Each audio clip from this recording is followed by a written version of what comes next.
Okay. Hello बच्चों, आज हम लोग ट्रायंगल पढ़ेंगे। ट्रायंगल चैप्टर में आपका क्लास 10th का जो है ट्रायंगल में आपका केसी सिन्हा का जो बुक है उसका सारा सॉल्यूशन करेंगे। और सबसे पहले हम लोग कॉन्सेप्ट के बारे में समझते हैं। कॉन्सेप्ट ट्रायंगल में क्या क्या कॉन्सेप्ट है, ठीक है ना। तो हमारा जो टॉपिक है आज का वो है ट्रायंगल।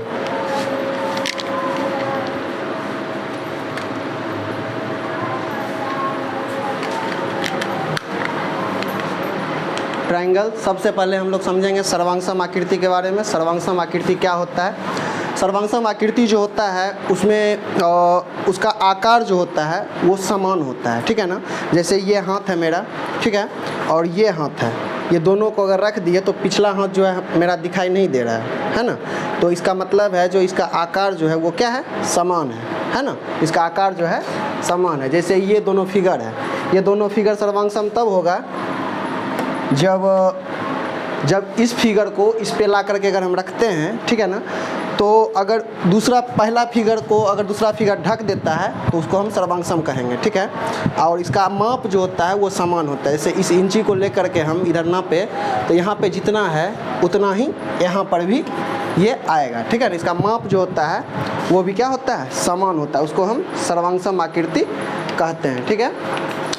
जैसे ये लाइन है, ये दोनों लाइन सर्वांगसम तब कहलाएगा जब इसका माप समान होगा, ठीक है ना। इसको उठा करके इस पर रख देंगे तो एक दूसरे को ये क्या करेगा, ढक लेगा, ठीक ना। जैसे ये त्रिभुज है, ये त्रिभुज सर्वांगसम तब कहलाएगा जब पहला त्रिभुज को दूसरा त्रिभुज क्या करेगा, इसको उठा करके अगर इस पर हम रख देते हैं तो पहला त्रिभुज को क्या करेगा, दूसरा त्रिभुज ढक लेगा। इससे ये समझ में आ रहा है इसका माप जो है इधर भी क्या है, समान है, जिस कारण से ये क्या है, सर्वांगसम है, ठीक है ना। जैसे यहाँ पे ये आपका आयत है और इस आयत को इस पे अगर ला करके हम रख देंगे तो क्या हो जाएगा, ढक लिया, तो ये आपका हो गया सर्वांगसम। इससे ये समझ में आ रहा है अगर मान लीजिए ये 4 सेंटीमीटर का ये है इसका चौड़ाई, ठीक है, ये लंबाई है 4 सेंटीमीटर का है, और ये भी आपका ये अगर आपका 3 सेंटीमीटर का है तो दूसरा जो आयत है, ये दूसरा आयत जो है इसका भी ये कितना होगा, 4 सेंटीमीटर है, और ये आपका होगा 3 सेंटीमीटर होगा। जिस कारण से इसको ला करके अगर इस पर हम रख दिए तो क्या करता है, एक दूसरे को ढक लेता है, ठीक है। इसी को हम कहते हैं सर्वांगसम आकृति, ठीक है ना।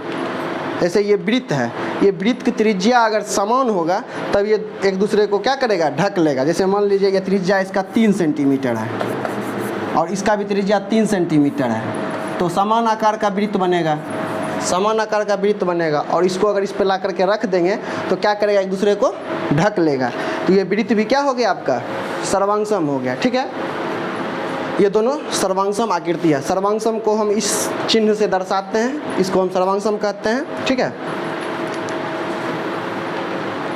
जैसे ये दोनों लाइन है, दो लाइन सर्वांगसम तब होता है जब उसका जो है माप जो है समान होता है, ठीक है ना। जैसे ये 7 सेंटीमीटर का लाइन है, अगर ये भी 7 सेंटीमीटर का है तभी ये दोनों लाइन क्या हो जाएगा, सर्वांगसम हो जाएगा, ठीक है ना। इसको उस पर ले करके रख देंगे तो ये एक दूसरे को क्या करता है, ढक लेता है। ये क्या कहलाएगा आपका, सर्वांगसम। एक कोण सर्वांगसम तब होता है जब उसका माप समान हो। जैसे यहाँ पे ये 30 डिग्री का कोण बना रहा है और 30 डिग्री का एक और हम कोण बनाते हैं, इसको ला करके इस पे हम रख देते हैं, तो क्या कर रहा है, एक दूसरे को ढक रहा है। तो हमको इस दोनों फिगर से ये समझ में आ रहा है जो कोई भी लाइन जो है सर्वांगसम तब होगा जब उसका माप जो है वो क्या होना चाहिए, समान होना चाहिए। और कोई भी कोण जो है वो भी सर्वांगसम तब होगा जब उसका माप जो है वो समान डिग्री का कोण बनाएगा, तो वो कोण भी क्या हो जाएगा, वो कोण भी सर्वांगसम होगा, ठीक है। आगे देखते हैं, ये दोनों त्रिभुज है। दोनों त्रिभुज सर्वांगसम तब होगा जब अगर इस त्रिभुज को पहले वाले त्रिभुज पे अगर रख देते हैं तो वो क्या कर रहा है, एक दूसरे को ढक ले रहा है। इसे ये समझ में आ रहा है इसका ये और ये तीनों भुजा क्या है, बराबर है, जिस कारण से इसको हम क्या बोलते हैं, सर्वांगसम बोलते हैं, ठीक है ना। सर्वांगसम आकृति, कोई भी दो आकृति सर्वांगसम तब होता है जब उसका संगत कोण बराबर हो और संगत भुजा जो है वो बराबर हो। अब संगत कोण क्या होता है और संगत भुजा क्या होता है वो समझते हैं। जैसे ए का संगत कोण मान लीजिए यहाँ पे डी है, ए का संगत कोण क्या है, डी, मतलब ए जो है वो डी के क्या है, बराबर है। यहाँ पे बी का संगत कोण जो है आपका वो है ई, मतलब b जो है वो आप किसके बराबर है, e के बराबर है, और c का संगत कोण है f, तो मतलब c जो है आपका f के बराबर है, और उसका आकार भी क्या है, बराबर है। मतलब संगत कोण अगर बराबर हो और संगत भुजा जो है उसका माप अगर बराबर हो तो वो दोनों आकृति क्या कहलाएगा, सर्वांग-सम। देखिए इसका संगत कोण ये हो गया, इसका संगत कोण ये हो गया, और इसका संगत कोण आपका ये हो गया। तो संगत कोण जो है आपका बराबर है और संगत भुजा भी बराबर है। मतलब AB का संगत भुजा कौन है, DE, और BC का संगत भुजा कौन है, EF, है ना, और AC का संगत भुजा कौन सा है, DF है। ठीक है, तो संगत भुजा जो है आपका बराबर है, संगत कोण जो है वो भी क्या है आपका बराबर। तो हम क्या कहेंगे, और उस दोनों आकृति को हम सर्वांग-सम आकृति कहेंगे। जैसे मान लीजिए दो वर्ग है, ये वर्ग मान लीजिए दो छोटा बड़ा बन गया, मान लीजिए 2 सेंटीमीटर का वर्ग है, ये भी 2 सेंटीमीटर होगा, ये भी 2 सेंटीमीटर होगा, ये भी 2 सेंटीमीटर होगा, ये भी मान लीजिए 2 सेंटीमीटर का वर्ग है। ये मान लीजिए A B C D P Q R S, ये दोनों आकृति सर्वांग-सम तब होगा जब इसका माप जो है बराबर होना चाहिए। पहले तो माप देखेंगे, जैसे AB कितना है, 2 सेंटीमीटर, तो वैसे ही इसका संगत माप क्या है, PQ कितना है, 2 सेंटीमीटर। हर एक जगह माप क्या है, बराबर। जैसे ये बराबर है, मतलब ये भुजा जो है इस भुजा के बराबर है, ये भुजा जो है इस भुजा के बराबर है, ये भुजा जो है इस भुजा के बराबर है। तो संगत माप जो है दोनों का वो क्या हो गया, आपका बराबर हो गया। अब हम देखते हैं संगत कोण बराबर है कि नहीं है। ये वर्ग जो है 90 डिग्री का कोण बनाता है ना, ये आपका 90 डिग्री का कोण बनाता है, ये आपका 90 डिग्री का कोण बना रहा है। आप देखिए A का संगत कोण P, B का संगत कोण Q, C का संगत कोण R, D का संगत कोण S, ठीक है ना। तो संगत कोण भी क्या है आपका, बराबर है। अगर संगत भुजा बराबर हो और संगत कोण भी बराबर हो तो दोनों क्या कहलाता है, आपका सर्वांग-सम कहलाता है, ठीक है ना। आगे बढ़ते हैं। जैसे दो वृत्त सर्वांग-सम तब कहलाता है जब उसका त्रिज्या जो है वो समान होता है, तब वो दोनों वृत्त जो है वो आपका क्या कहलाएगा, सर्वांग-सम कहलाएगा, ठीक है ना। इस वृत्त पे अगर इस वृत्त को रख देते हैं तो एक दूसरे को क्या कर रहा है, ढक रहा है, ठीक है ना, तो उसको हम क्या कहेंगे, सर्वांग-सम कहेंगे। एक वर्ग सर्वांग-सम तब कहलाएगा जब उसका आकार जो है, माप जो है वो समान अगर हो गया, ठीक है, तो वो दोनों वर्ग क्या कहलाएगा, सर्वांग-सम कहलाएगा, ठीक है ना। अब इस पे रख देंगे तो ये भी क्या कर रहा है, ढक रहा है। सर्वांग-सम आकृति में ये चीज़ ध्यान रखना है, जो एक दूसरे को ढकेगा ही ढकेगा। क्यों, क्योंकि उसका माप जो है वो बराबर है, माप जो है दोनों का क्या है, बराबर है। उस पर अगर उठा करके हम रख देते हैं तो वो क्या कर रहा है, एक दूसरे को ढक ले रहा है, ठीक है। एक यहाँ पे अब हम समझते हैं समरूप आकृति के बारे में। समरूप से ये समझ में आ रहा है समान दिखने वाला, एक जैसा दिखेगा लेकिन आकार समान नहीं होगा, माप जो है उसका वो समान नहीं होगा, उसको हम कहते हैं समरूप आकृति, ठीक है ना। तो यहाँ पे जैसे ये देख लीजिए, ये बड़ा त्रिभुज है, ये आपका छोटा त्रिभुज है ना। अगर इसको इस पे मान लीजिए, यहाँ पे देख लीजिए वृत्त है, ये बड़ा वृत्त है, ये छोटा वृत्त है। अगर इसको उठा करके इस पे हम रख देते हैं तो ये एक दूसरे को ढक रहा है, नहीं ढक रहा है। तो ये जो है दिखने में समान है लेकिन आकार इसका समान नहीं है, माप इसका समान नहीं है। तो ये जो है आपका ये समरूप कहलाता है, ठीक है ना। इसका मतलब सर्वांग-सम वो कहलाता है, सर्वांग-सम वो कहलाता है जो एक दूसरे को ढक सकता है, जिसका आकार माप जो है वो क्या होना चाहिए, समान होना चाहिए। अगर आप ये तो नॉर्मल भाषा में हम बोल सकते हैं जिसका आकार जो है समान होगा, जो एक दूसरे को ढक लेगा, उसको हम सर्वांग-सम कहेंगे। लेकिन अगर सर्वांग-सम का डिफिनेशन अगर पूछेगा सर्वांग-सम किसको कहते हैं, तब उसमें हम बोलेंगे जिसका संगत कोण जो है वो बराबर हो, ठीक है ना। संगत कोण क्या होना चाहिए, बराबर होना चाहिए, और संगत भुजा जो है वो भी क्या होना चाहिए, बराबर होना चाहिए। और जैसे ये फिगर है, ये समरूप फिगर है, ठीक है ना। तो यहाँ पे देख लीजिए ये जो है इसको इस पे अगर रखते हैं तो ये एक दूसरे को ढक नहीं रहा है। जब ढक नहीं रहा है तो इसका आकार तो सेम है नहीं, आकार एक जैसे, मतलब आकार समान है नहीं, माप समान है नहीं, दिखने में सिर्फ एक जैसा है। तो हम बोल सकते हैं जो इसका आकार जो है आपका समान नहीं है, तो इसलिए ये सर्वांग-सम नहीं कहलाएगा, ये क्या कहलाएगा, समरूप कहलाएगा, ठीक है। इस समरूप का ये साइन होता है, इससे हम समरूप को दर्शाते हैं, और सर्वांग-सम को दर्शाते हैं इससे, ठीक है। इससे सर्वांग-सम को हम दर्शाते हैं, ठीक है। जैसे ये दो फिगर है, ये दो फिगर समरूप तब कहलाएगा जब इसका संगत कोण बराबर हो और संगत भुजा का अनुपात बराबर हो। अब समझते हैं ये क्या बात है। जैसे इसका ए का संगत कोण है P, तो A P के बराबर है। B का संगत कोण है Q, B Q के बराबर है। यहाँ पे D का संगत कोण है D का संगत कोण है S, तो D S के बराबर है। और C का संगत कोण है R, तो C जो है R के बराबर है। अब संगत भुजा का अनुपात हम देखेंगे, ठीक है। अनुपात का मतलब होता है बटा, ठीक है। अनुपात का मतलब क्या होता है? बटा। अब बटा करके हम देखेंगे, और बटा करने के बाद अगर कहीं से भी हम बटा करते हैं और समान आता है, एक जैसा आता है, तो उसको हम क्या कहेंगे? वो समरूप है, ठीक है ना। जैसे ए बी का संगत भुजा क्या है? P Q. ये दोनों को बटा करिए, ठीक है ना। ए बी बटे पी क्यू, ठीक है। ए बी का मान कितना है? 2.5, पी क्यू का मान कितना है? 5। दोनों को बटा किए, उसके बाद इसको हम काट देंगे, कितना आएगा? 1/2 आया, ठीक है। वैसे ही बी सी का संगत भुजा जो है आपका है क्यू आर। दोनों को बटा कर दीजिए, बी सी बटे क्यू आर। दोनों का जो मान दिया हुआ है रख दीजिए, उसको भी काटिए, क्या आया? 1/2 आया। वैसे ही डी सी डी का संगत भुजा क्या है आपका? आर एस, ठीक है ना, आर एस। यहाँ पे सी डी जो है आपका 2.1 है, और यहाँ पे आर एस जो है आपका कितना है? 4.2 है। ये दोनों को भी काटेंगे तो क्या आएगा? 1/2 आएगा, ठीक है। अब यहाँ पे ए डी का संगत भुजा क्या है आपका? P S. तो ए डी बटे पी एस जो हम किए, तो इसका वैल्यू देखिए क्या क्या दिया हुआ है। यहाँ 1.5 दिया हुआ है, यहाँ पे दिया हुआ है हमको 3, ठीक है ना। अब दोनों को हम बटा कर दिए, बटा करने के बाद इसको काटेंगे तो ये भी कितना आया आपका? 1/2। तो संगत भुजा का अनुपात क्या आया? बराबर आया। संगत कोण जो है वो भी आपका बराबर आ गया। संगत भुजा का अनुपात बराबर है, संगत कोण बराबर है, तो ये क्या कहलाएगा? आपका समरूप कहलाएगा। सर्वांगसम में क्या नियम था? संगत कोण बराबर होना चाहिए, संगत भुजा का माप बराबर होना चाहिए। यहाँ माप बराबर नहीं है, यहाँ पे माप बराबर नहीं है। माप का जो है संगत भुजा के माप, संगत भुजा का जो माप है उसका अनुपात बराबर है, ठीक है ना। ए बी बटे पी क्यू जितना होगा उतना ही बी सी बटे क्यू आर होगा, उतना ही सी डी बटे आर एस होगा, उतना ही ए डी बटे पी एस होगा, ठीक है ना। यहाँ संगत भुजा का अनुपात बराबर है। तो सर्वांगसम जब पूछेगा तो हम बोलेंगे संगत कोण बराबर होना चाहिए, संगत भुजा का माप बराबर होना चाहिए।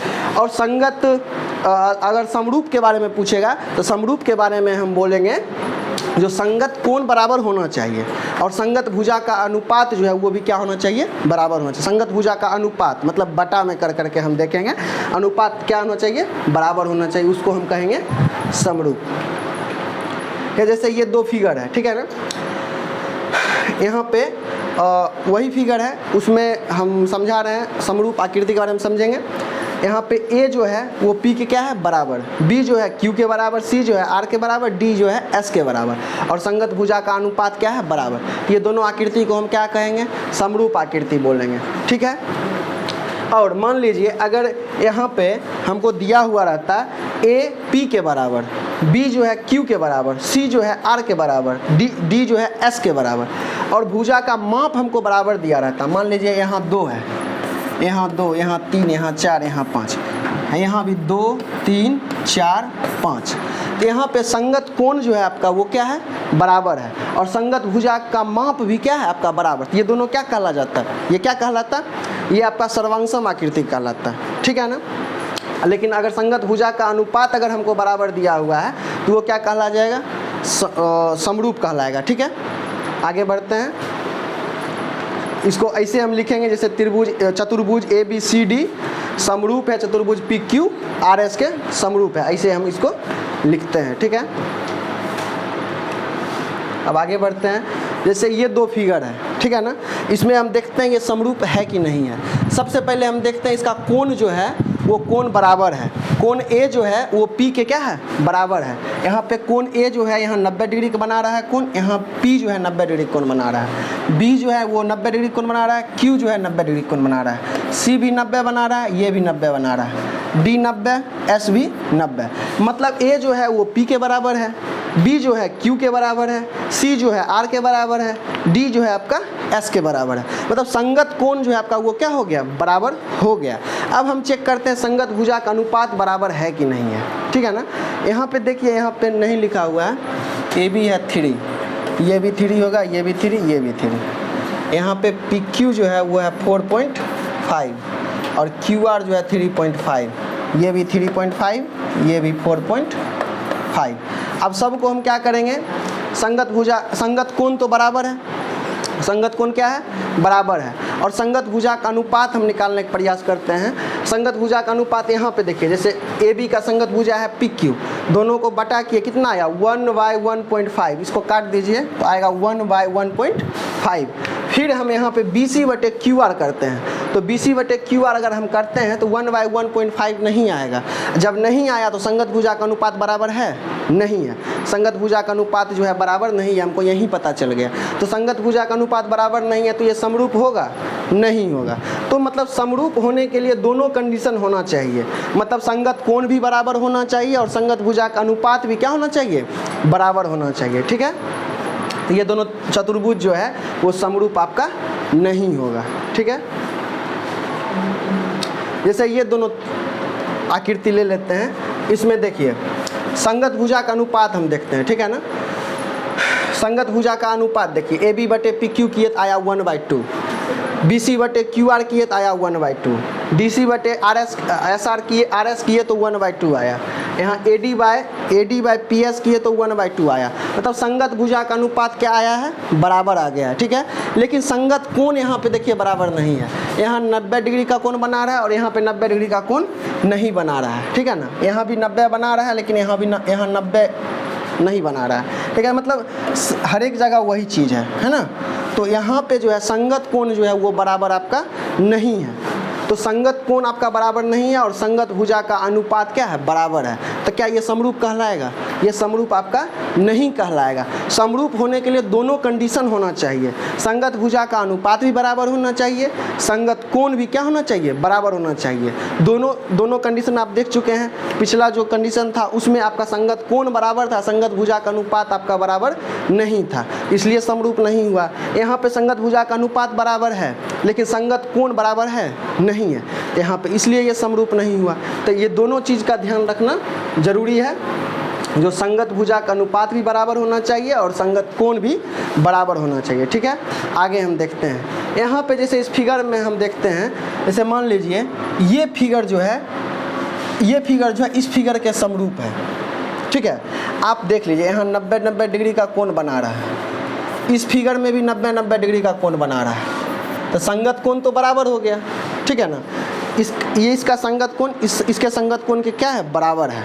संगत भुजा का अनुपात हम देखते हैं, ये बाई ये करेंगे तो 1/2 आएगा, ये बाई ये करेंगे तो 1/2 आएगा, ये बाई ये करेंगे तो 1/2 आएगा, ये बाई ये करेंगे तो 1/2 आएगा। तो संगत भुजा का अनुपात भी बराबर आ गया और संगत कोण भी क्या है आपका, बराबर है। तो इसमें जो है ये फिगर जो है इस फिगर के क्या है, समरूप है। और जब हम इस फिगर को इससे कंपेयर करते हैं, ठीक है, इसमें चेक करते हैं ये समरूप है कि नहीं है। इसका भी देखिए यहाँ पे सारा कोण कितना डिग्री का बन रहा है, 90 डिग्री का बन रहा है, 90 डिग्री का बन रहा है, ठीक है। तो सारा कोण जो है आपका 90 डिग्री का बन रहा है। अब संगत कोण तो बराबर है आपका, और संगत भुजा देखते हैं, 3/6 करेंगे 1/2 आएगा, यहाँ भी करेंगे तो 1/2 आएगा, ये बाई ये करेंगे तो 1/2 आएगा, और ये बाई ये करेंगे तो 1/2 आएगा। तो यहाँ भी संगत भुजा का अनुपात क्या आ गया आपका, संगत भुजा का अनुपात जो है वो बराबर आ गया। मतलब यहाँ पे ये समझ में आ रहा है ये फिगर इस फिगर के समरूप है, ये फिगर जो है इस फिगर के क्या है, समरूप है। तो आपका ये फिगर इस फिगर के भी समरूप होगा। इससे ये समझ में आ रहा है एक आकृति दूसरे आकृति के समरूप है, एक आकृति दूसरे आकृति के समरूप है और दूसरा तीसरे के समरूप है, तो पहला जो है वो तीसरे के भी क्या हो जाएगा, समरूप हो जाएगा, ठीक है। ये बात आप लोग ध्यान रखेंगे। आगे बढ़ते हैं, सर्वांगसम आकृति में कुछ समझ लेते हैं। सर्वांगसम आकृति तो पहले बता चुके आप लोगों को, संगत भुजा जो होता है वो बराबर होता है और संगत कोण जो होता है वो भी क्या होता है, बराबर होता है। संगत कोण तो समझ ही गए हैं, ए का संगत कोण क्या है, डी है, बी का संगत कोण ई है, सी का संगत कोण एफ है। तो ए जो है डी के बराबर होगा, बी जो है ई के बराबर होगा, सी जो है एफ के बराबर होगा। तो संगत कोण बराबर होना चाहिए और संगत भुजा का माप क्या होना चाहिए, बराबर होना चाहिए, उसको सर्वांगसम हम कहते हैं। इस फिगर पे इस फिगर को रख देंगे, क्या कर लेगा, एक दूसरे को ढक लेगा। तो ये दोनों फिगर क्या कहलाएगा आपका, सर्वांगसम कहलाएगा, ठीक है ना। और ये सर्वांगसम फिगर हो गया, ठीक है ना। और जो सर्वांगसम फिगर होता है, जो सर्वांगसम फिगर है, जितना भी सर्वांगसम आकृति है वो आपका समरूप होगा ही होगा। कैसे होगा वो हम समझते हैं। मान लीजिए इसका माप जो है एक है या कुछ दूसरा चीज़ लेते हैं, 3 ले लेते हैं। मान लीजिए इसका माप है 3, इसका भी माप है 3, ठीक है। तो हम देखते हैं जो संगत कोण क्या है, बराबर। संगत कोण आपका क्या है, बराबर है। और संगत भुजा का जो अनुपात है आपका, ठीक है ना, संगत कोण जो है आपका बराबर है। पहला कंडीशन चलते हैं सर्वांगसम वाला, ठीक है ना। सर्वांगसम वाला आकृति में हम फिगर में समझते हैं तो संगत कोण जो है आपका वो क्या है, बराबर है। और संगत कोण जो है वो आपका क्या है, बराबर है। और संगत कोण आपका बराबर है। और संगत भुजा का माप जो है, जैसे AB बराबर है DE के, AC जो है वो बराबर है DF के, और BC जो है वो बराबर है EF के। तो ये तो बराबर है, ये तो आपका समरूप होगा, है ना। जिसका संगत कोण बराबर हो और जिसका संगत भुजा का माप बराबर हो वो क्या कहलाता है, सर्वांगसम कहलाता है। सर्वांगसम है। ये दोनों आकृति क्या है, सर्वांगसम है। अब हम चेक करते हैं कि समरूप है कि नहीं। समरूप के लिए कंडीशन क्या है, संगत कोण आपका बराबर होना चाहिए। तो संगत कोण तो आपका बराबर है, देख रहे हैं। अब संगत भुजा का अनुपात हम देखते हैं, AB बाय क्या करेंगे, DE। AB by DE। तो AB आपका है 3, DE है 3, कट गया था या 1, ठीक है। फिर करेंगे हम BC बाय EF। BC आपका है 3, EF भी आपका 3, कट गया तो बच गया 1। यहाँ पे AC बाय हम करेंगे DF। AC आपका है 3 और DF है 3, कट गया था या 1। तो यहाँ पे संगत भुजा का अनुपात भी क्या आ गया, बराबर। और संगत कोण भी क्या है, बराबर। तो ये तो कंडीशन जो है आपका किसका है, समरूप आकृति का है ना। तो इससे ये समझ में आ रहा है जितना भी सर्वांगसम आकृति होगा वो समरूप होगा ही होगा, समझ रहे हैं ना। लेकिन जितना भी समरूप है वो सर्वांगसम होगा ऐसा कोई ज़रूरी नहीं है, ठीक है ना। यहाँ पे ध्यान से समझिएगा, जितना भी सर्वांगसम आकृति है वो समरूप तो होगा ही होगा, लेकिन ऐसा ज़रूरी नहीं है जो समरूप आकृति सर्वांगसम होगा। तो हो भी सकता है, नहीं भी हो सकता है। समझते हैं आगे क्यों। जैसे ये दोनों आकृति समरूप है आपका, मान लीजिए ये दोनों आकृति आपका क्या है, समरूप है, समरूप आकृति है। क्यों, क्योंकि इसका संगत कोण जो है आपका बराबर है। सारा संगत कोण क्या है, बराबर है। संगत भुजा का अनुपात भी बराबर है। तो ये दोनों आकृति समरूप है। क्या ये सर्वांगसम है, इसको अगर इस पे ला करके रख देते हैं, क्या एक दूसरे को ढक रहा है, नहीं ढक रहा है। इस कंडीशन में ये सर्वांगसम आपका नहीं है, सर्वांगसम आपका नहीं है, ठीक है ना। अब दूसरा कंडीशन देखते हैं। ये दोनों आकृति आपका मान लीजिए समरूप है। क्या है, समरूप है, क्योंकि इसका संगत कोण जो है आपका संगत कोण बराबर होगा, ठीक है। जैसे AD के बराबर होगा, B E के बराबर होगा, C जो है आपका F के बराबर होगा, ठीक है। तो संगत कोण बराबर। असंगत भुजा अनुपात भी मान लीजिए बराबर था। ये दोनों आकृति क्या है, समरूप है। और इसको हम उठा के अगर इस पर रख देते हैं तो ये एक दूसरे को ढक भी रहा है ना, ढक भी रहा है। तो ये आपका समरूप भी है और सर्वांगसम भी है। तो यहाँ पे ये समझाने का प्रयास किया जा रहा है जो सर्वांगसम आकृति जो है वो आपका समरूप होगा ही होगा। सर्वांगसम का मतलब क्या होता है, जो उसका माप जो होगा वो समान होगा। माप क्या होगा, समान होगा, दिखने में भी वो एक जैसा होगा। अगर माप समान है, आकार समान है, तो दिखने में भी क्या होगा, एक जैसा होगा। जैसे ये मेरा हाथ है, ठीक है ना, ये मेरा हाथ है और ये मेरा हाथ है, इसको रख दिए, एक दूसरे को ढक लिया, तो मेरा हाथ जो है ये दिखने में भी तो समान है, ठीक ना। ये सर्वांगसम है तो ये समरूप भी तो होगा ना। तो ऐसे ही ये आपका समरूप फिगर है। सर्वांगसम मतलब सर्वांगसम जो है समरूप होगा ही होगा, लेकिन समरूप जो है वो सर्वांगसम होगा ऐसा कोई ज़रूरी नहीं है। हो भी सकता है और नहीं भी हो सकता है, ठीक है ना। आगे बढ़ते हैं। सदृश्य और समरूप एक ही बात होता है। मतलब आपके बुक में सदृश्य दिया होगा बहुत जगह पे, ठीक है ना। तो समरूप और सदृश्य एक ही बात होता है, ठीक है, कंफ्यूज नहीं होंगे। अब एक्सरसाइज पे आ जाते हैं हम लोग। एक्सरसाइज आपका जो है एक्सरसाइज 6.1 केसीसी सिन्हा बुक में पहला जो क्वेश्चन है, कोष्ठकों में दिए गए उपयुक्त शब्दों में रिक्त स्थान को भरें। यहाँ पे कहता है 2 सेंटीमीटर भुजा वाले सभी वर्ग डैश होते हैं। अब 2 सेंटीमीटर भुजा का कोई वर्ग है, मान लीजिए ये एक वर्ग है, ये भी आपका एक वर्ग है, ठीक है। इसका जो माप है वो 2 सेंटीमीटर है, ठीक है ना, 2 सेंटीमीटर। इसका भी माप पूरा 2 सेंटीमीटर है। वर्ग का चारों भुजा क्या होता है, बराबर होता है। ये 2 सेंटीमीटर है, ये भी 2 सेंटीमीटर का वर्ग है, ये सारा भुजा इसका क्या होगा, बराबर। तो संगत कोण देखिए आप क्या है, संगत कोण क्या है, संगत कोण 90 डिग्री का, चारों इसमें भी चारों बना रहा है 90 डिग्री का। ये आपका 90 डिग्री बना रहा है, ये 90 बना रहा है, ये 90, ये 90, इसमें भी ये 90, ये 90, ये 90 और ये 90 बना रहा है। और इसका माप जो है आपका 2 सेंटीमीटर है। ये भी आपका 2, ये भी 2, ये भी 2 है ना, 2 सेंटीमीटर का आपका वर्ग है। तो संगत कोण तो आपका बराबर है। असंगत भुजा का अनुपात हम देख लेते हैं। 2/2 करेंगे 1 आएगा, फिर 2/2 1 आएगा, इधर भी 2/2 करेंगे 1 आएगा, इधर भी 2/2 करेंगे तो 1 आएगा। तो संगत भुजा का अनुपात भी मेरा बराबर है, संगत कोण भी बराबर है। ये समरूप तो आपका हो गया, ये समरूप है। अब हम देखते हैं क्या ये सर्वांगसम भी है। तो यहाँ पे देखिए संगत कोण, सर्वांगसम होने के लिए संगत कोण आपका बराबर हो और संगत भुजा का माप आपका क्या होना चाहिए, बराबर होना चाहिए, ठीक है ना। तो यहाँ पे संगत कोण जो है सबका क्या है, बराबर है। असंगत भुजा का माप भी क्या है, बराबर है। मतलब कि पहला जो वर्ग है उसमें अगर 2 है माप, तो दूसरा वर्ग में भी क्या है, माप 2 है। तो संगत भुजा का माप भी बराबर है, संगत कोण भी बराबर है। तो ये समरूप भी होगा और सर्वांगसम भी होगा, ठीक है ना। अगर समान आकार का कोई वर्ग है, समान आकार का समान माप का कोई वर्ग है, तो हम सीधा बोल देंगे वो सर्वांगसम भी होगा और समरूप भी होगा, ठीक है। आगे बढ़ते हैं, इसको इस पर रख देंगे तो एक दूसरे को ढक भी रहा है, ठीक है ना।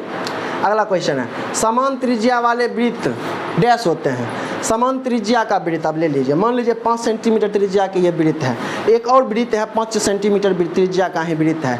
इसको इस पे ला के रख देंगे तो क्या होगा, एक दूसरे को ढक लेगा, ढक लेगा। तो ये सर्वांगसम तो है, इसको इस पे ला करके रख दिए तो ये सर्वांगसम है ना। और दिखने में, ये दिखने में एक जैसा है, दिखने में भी क्या है, एक जैसा। जितना भी वृत्त होता है, जो भी वृत्त है वो समरूप ही होगा, ठीक है ना। वृत्त तो बनेगा ऐसा ही ना, ऐसा थोड़ी वृत्त बनेगा, है ना। तो वृत्त तो ऐसा बनेगा। तो ये आपका जो है जितना भी वृत्त होगा, मान लीजिए एक बड़ा वृत्त है, एक छोटा वृत्त है ना, ये दोनों क्या होगा, समरूप होगा, ठीक है ना। तो यहाँ पे दोनों वृत्त जो है, मतलब समान त्रिज्या वाले सभी वृत्त क्या होते हैं, सर्वांगसम भी होंगे और समरूप भी होंगे, ठीक है। आगे बढ़ते हैं।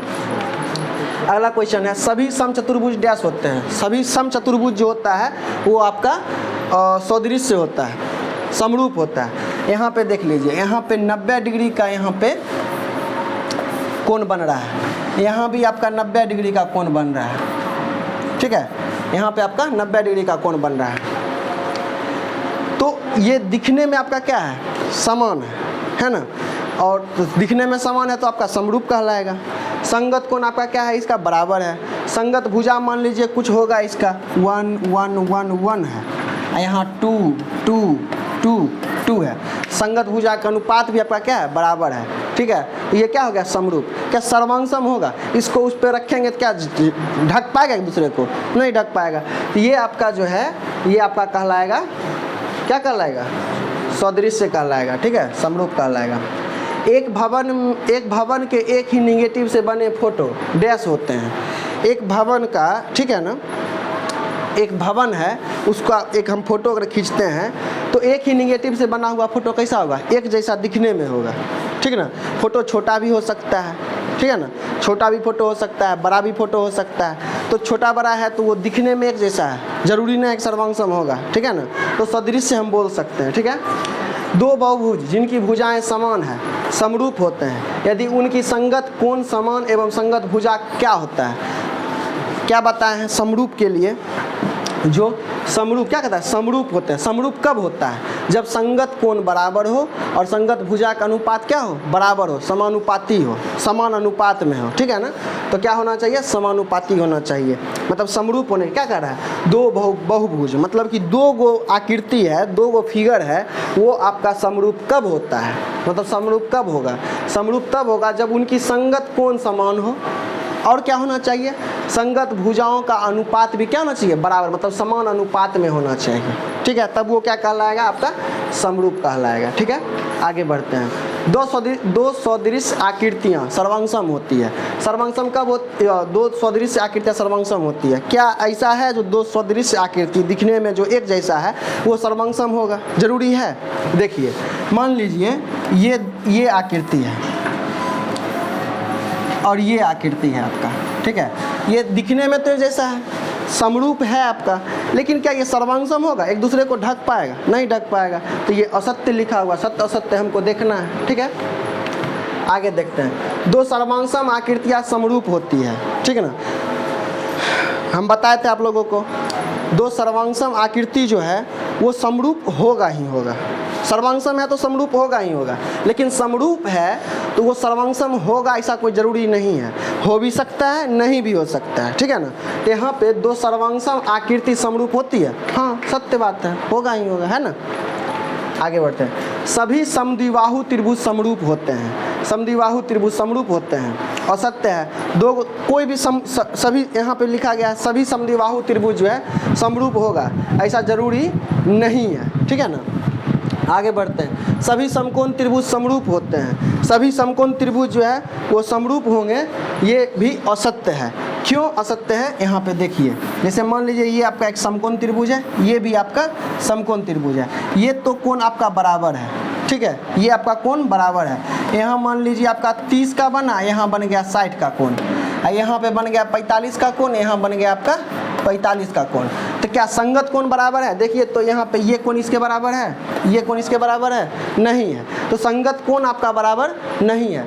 तो संगत कोण ही जब बराबर नहीं है तो अनुपात बराबर हो या नहीं हो क्या फ़र्क पड़ता है? तो ये आपका असत्य बात लिखा हुआ है, गलत लिखा हुआ है, ठीक है।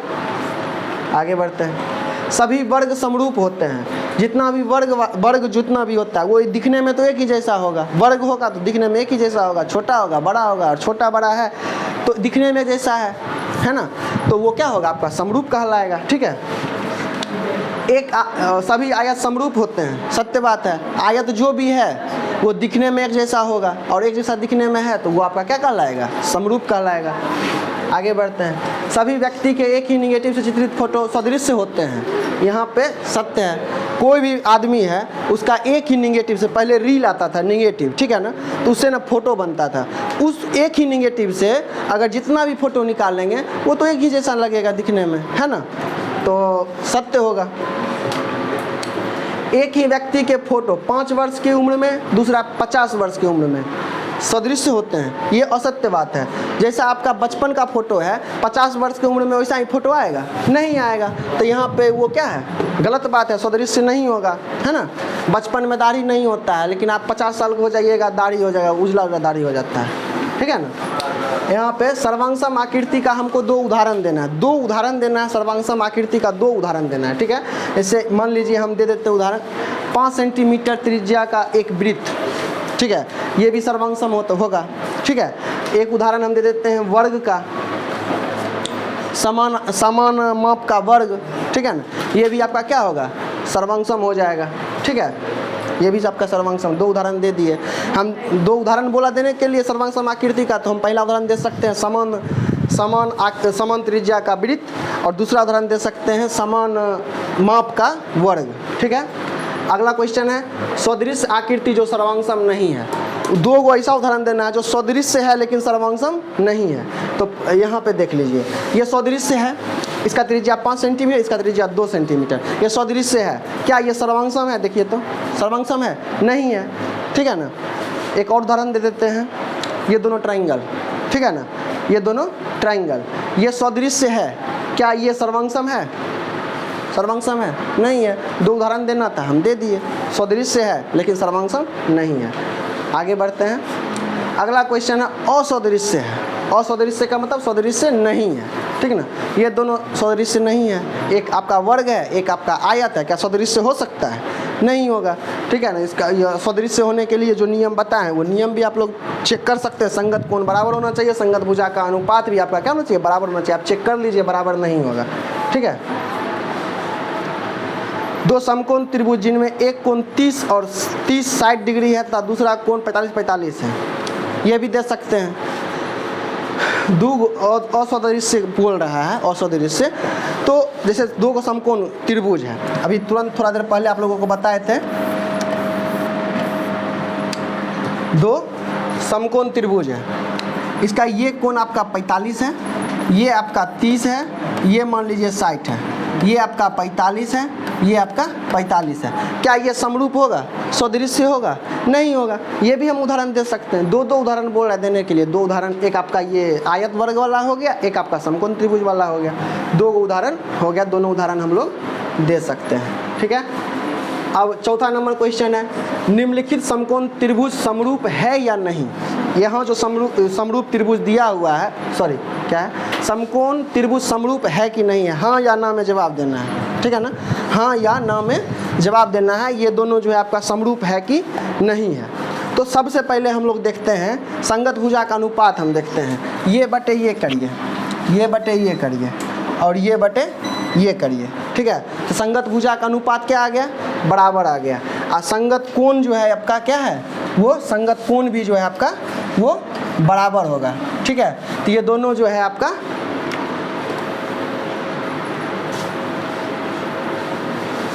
ये दोनों आकृति आपका क्या हो जाएगा, समरूप हो जाएगा, हाँ होगा।